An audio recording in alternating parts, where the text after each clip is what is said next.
अस्सलाम वालेकुम नाज़रीन, मैं हूं यम्मे वाजिद। 7H न्यूज़ में आपका खैर मकदम है।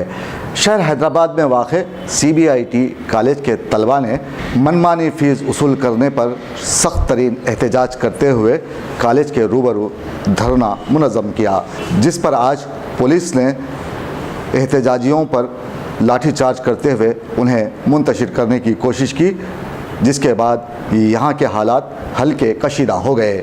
पुलिस ने तकरीबन 20 तलबा को गिरफ़्तार करते हुए उन्हें राजेंद्र नगर पुलिस स्टेशन मुंतकिल कर दिया है।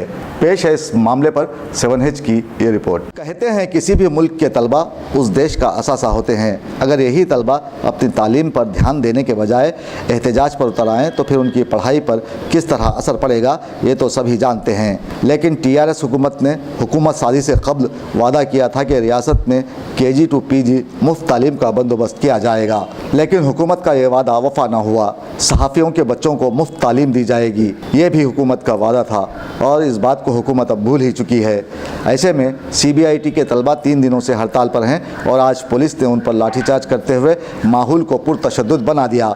तलबा की गिरफ्तारी हुकूमत के वादे पर सवालिया निशान है। अब यहाँ हुकूमत की जिम्मेदारी है कि बेतहाशा फ़ीस वसूल करने वाले कॉलेजेस पर सख्त कार्रवाई करे और अपने किए वादों को पूरा करे, तभी रियासत तेलंगाना में अगली मियाद के लिए TRS पार्टी अवाम से वोट मांगने की हकदार होगी।